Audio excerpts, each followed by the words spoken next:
This is the Wrestling Replay. I am Cato. Welcome to episode number 18. Welcome to all my repeat viewers. If you are one of those, you already know what to do. If this is your first time watching and viewing, please go ahead and hit that like, subscribe, and turn on your notifications so that anytime we drop a video, you will be one of the first ones to be able to view it. Now, going forward, we're going to do things a little bit differently. We're going to go back to our old format of where we would drop 3 to 4 videos a week. That way, I feel like if you just want to hear about Raw, you can just go straight to Monday Night Raw. If you want to hear about Dynamite, you can go straight to Dynamite, etc., etc.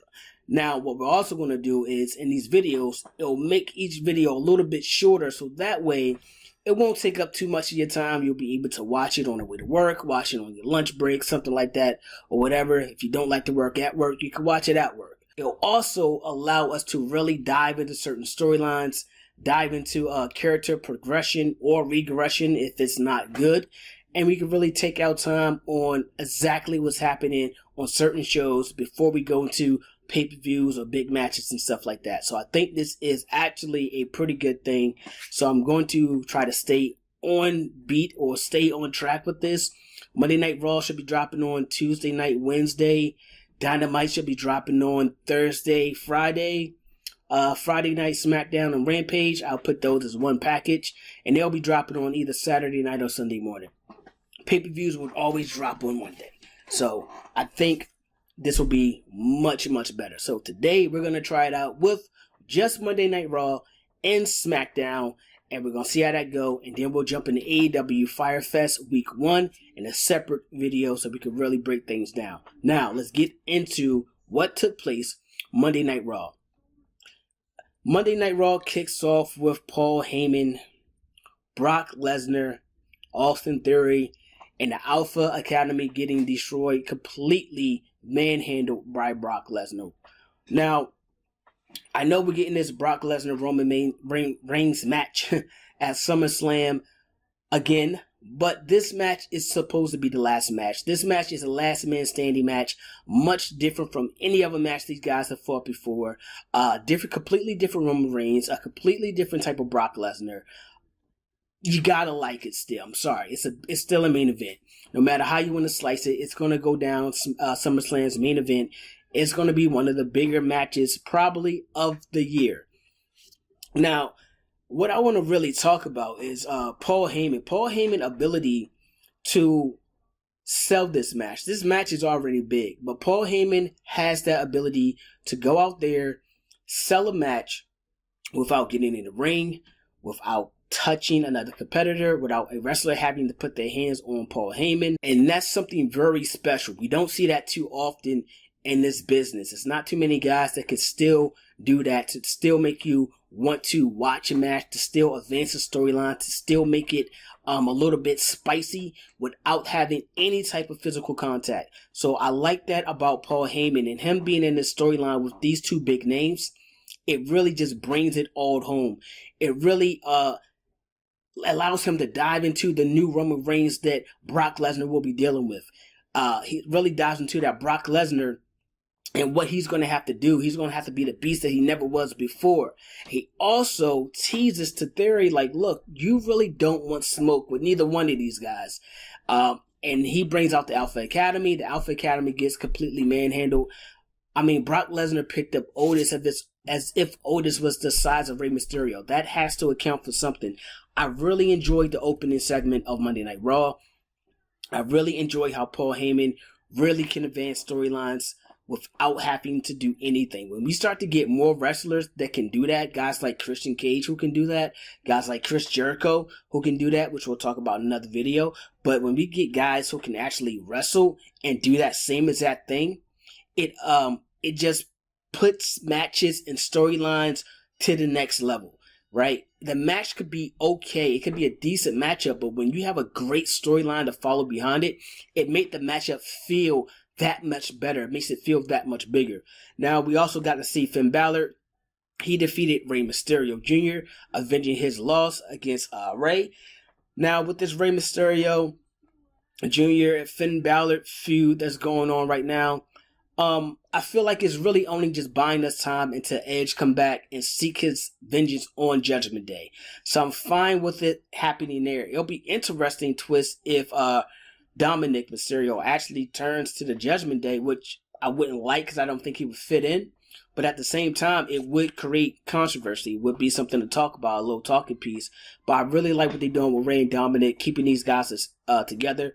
And Edge, he needs to come back. We see all the videos. My prediction is that he'll come back at SummerSlam. He'll come back at SummerSlam, make a big save for someone, whoever the Judgment Day is beating down at the time, whether it's Rey and Dominic in a tag team match. I can see that happening. But I can see Edge coming back and that feud probably going for at least a couple of months until he can finally get his hands on Finn Balor one-on-one. Now, we also seen the women's champion in the matchup. Carmella defeated Bianca Belair, but it was via countout. I like what they're doing with Carmella. They're keeping her in the fold. They're keeping that new contendership fresh for Bianca Belair. It's not the same names anymore. I think Naomi and Sasha Banks really threw a wrench in the plans of WWE in that women's division. We also got to see AJ Styles and Ezekiel defeat The Miz and Tommaso Ciampa. Now, for me, this is a boost to Tommaso Ciampa, someone who really didn't have a direction. Now, I think Tommaso, God, I hope not, but I think he's going to probably end up jobbing to Jake Paul and the feud going on between Jake Paul and The Miz. I think that's what's going to end up happening. But with Tommaso Ciampa, you got one of your best talents, and he's kind of just sitting around.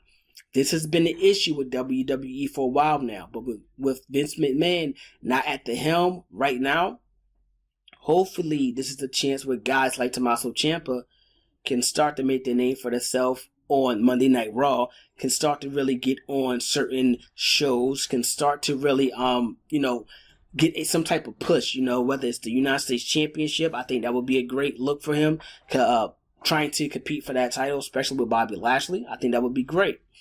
We also got to see Alexa Bliss and Asuka defeat Nikki Ash and Doudrop. Doudrop and Nikki Ash, I had so much promise for this tag team, man. Nikki went to the All Black. It looked like she was embracing this heel side, but it's still not quite gelling together. I thought it would, but it's not, and they're not really getting the push. I don't know if this is because they took away the tag team championship for the women.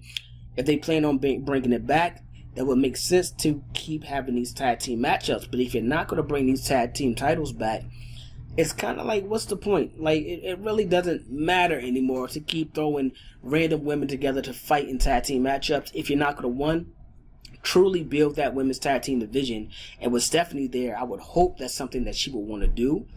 And two, you can really stop putting random women together. Asuka and Alexa Bliss really don't mesh together too well.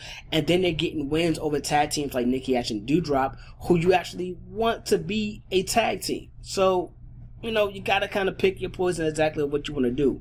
We've seen the Usos and Omos, the Street Profits, and R-Truth. Omos continue to look dominant, but he's going to need some direction. It's only a matter of time before... Well, it's only but so long that you can have him go out here and defeat random guy after random guy before he start making a real push for some type of title, whether that's the Universal title, whether that's the United States title, whether he moves to SmackDown, something. But I wouldn't even mind seeing Omos go to NXT, to be honest. I wouldn't mind seeing him going to NXT and competing for some of those titles. And MVP can kind of sell it as, look at this fresh meat down here, easy pickings. Let's go take these titles. Let's go, make more money because we're champions now. I could definitely see MVP pushing something like that. So it's only a matter of time before Omos is going to have to make a real move. Now, we also got to see Matt Riddle and Bobby Lashley defeat Seth Rollins and Austin Theory. I like what's happening between Matt Riddle and Seth Rollins. Some time ago, we thought this would be a feud or a match or just having the two guys together anywhere near the ring would never be able to happen with Matt Riddle's wife making the comments about Becky Lynch's body. But they seem to have gotten over that. Now, if we're going to get a feud between Matt Riddle and Seth Rollins, I'm telling you, Seth Rollins is the ultimate heel. It does not hurt Seth Rollins to lose. So if Matt Riddle can defeat Seth Rollins, all that does is help Matt Riddle boost his stock even more. I mean, he's coming off a great run with Randy Orton. He's coming off the feud with Roman Reigns. And he's now teaming up with Bobby Lashley, winning matchups against a veteran like Seth Rollins and one of your young up-and-comers like Austin Theory, who's primed to be a world champion at some point. I hate to say it, but yeah, he's primed to be a world champion. So I think this is great for Matt Riddle if him and Seth Rollins feud actually take place. That would be a really dope match to have at SummerSlam. But the real takeaway from this whole tag team matchup and how Matt Riddle and Lashley was even able to win was the appearance of Dolph Ziggler, someone who we have not seen in months. Matter of fact, we have not seen Dolph Ziggler since he lost to Braun Baker on Monday Night Raw for the NXT Championship. Now, with Dolph Ziggler making his return, knocking 3 feet off the rope so that Riddle can hit the RKO on him, then giving Riddle a super kick at the end as a showing off the air. What does this mean for Dolph Ziggler? What does this mean for Austin Theory? I think either way, no matter how you slice it, Austin Theory comes out even better than what he was before. Somehow, some way, Dolph Ziggler, he boosts the stock of Austin Theory. These two feud, which they should. Dolph Ziggler could say, hey, look, I have been in your shoes before. I have held that Money in the Bank championship. I have won, and ever since I won, I really haven't won anything else again. That was Dolph Ziggler really prime as far as accolades in the WWE, is when he had that Money in the Bank and won the championship afterwards. After that, it's kind of been on a slow decline.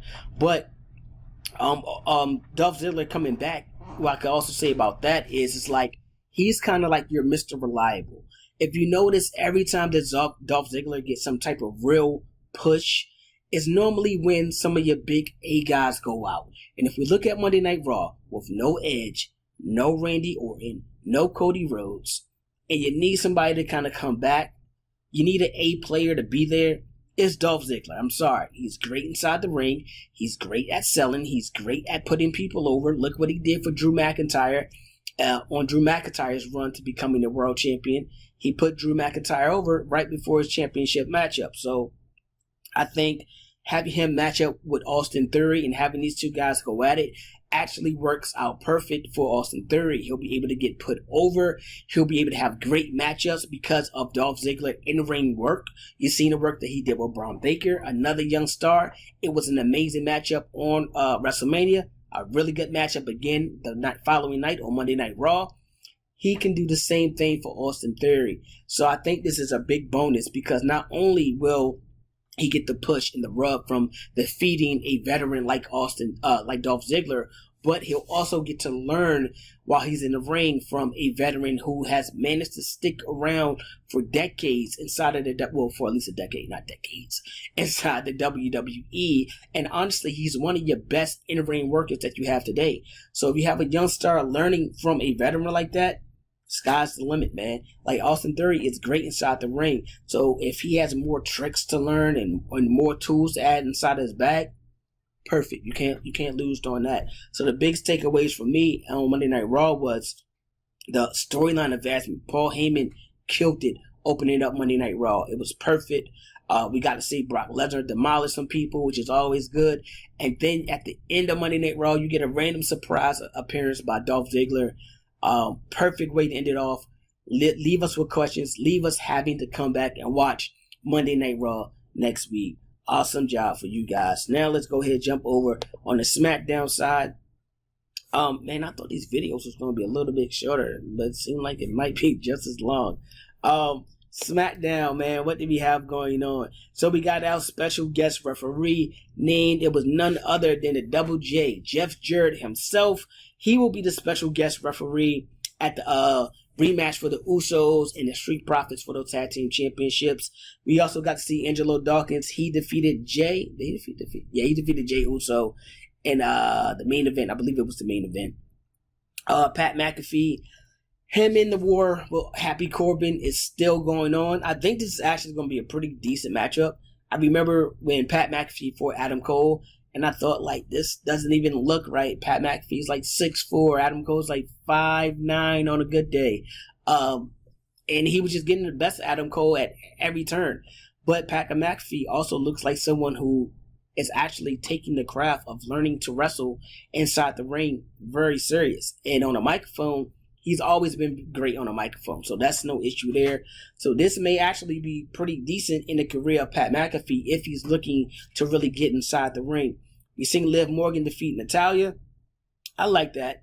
I like the fact that Liv is starting to gain some momentum into her rematch with Ronda Rousey. Now she will have to defeat Ronda Rousey at SummerSlam. I could see something like disqualification. I could see someone cheating or helping to put Liv Morgan over. But if Liv Morgan go to SummerSlam and defeat Ronda Rousey straight up, there's no way I see Ronda Rousey returning to WWE after SummerSlam. I think she'll take a year or so off, probably go do something else, movies, or whatever she decided to do. And then she'll probably make another grand reappearance at on WWE.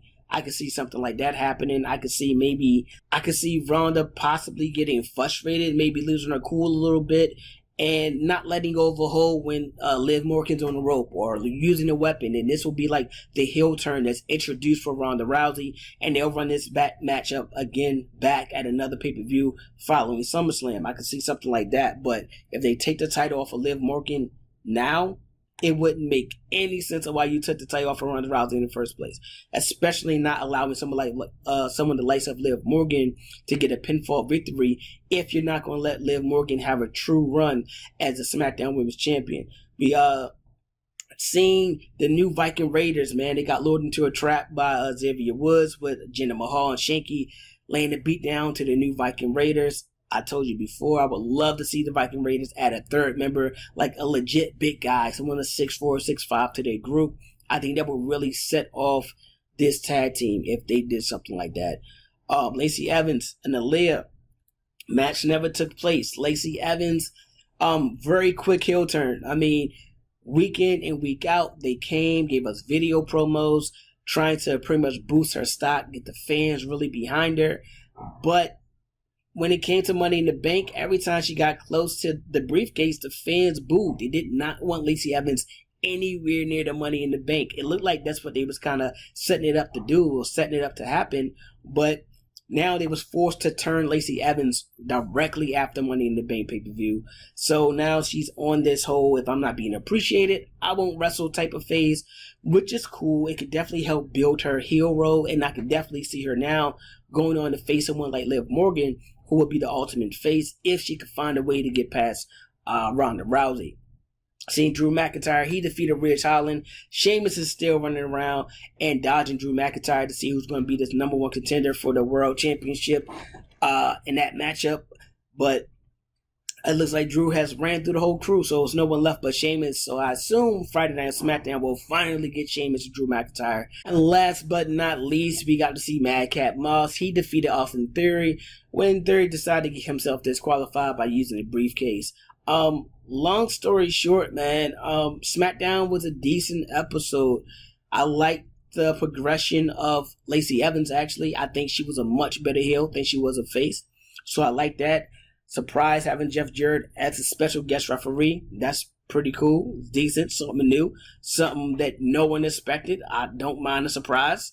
And that was pretty much it, man. Gunther, I really want to know who's going to be the next contender for him. It's looking like Shinsuke, and they're not going to play around with that. We'll get Shinsuke and Gunther, and that should be the absolute amazing matchup. But SmackDown was pretty good, man. That was everything that happened in WWE this week. Well, I guess technically last week. But that's everything that happened that took place. So if you like the new format of the videos, shorter videos, but at the same time, more in-depth on storylines and characters and developments, stuff like that, let me know in the comments down below. Let me know in the DMs. Make sure you're following us at The Wrestling Replay on Instagram.com. That's where we have all our giveaways. That's where we have all our contests. Cool stuff like that, man. So definitely check out the play page. Definitely hit a follow and make sure you join the family, man. That's about it, though. For me, I'm Cato. I'm signing out. Peace.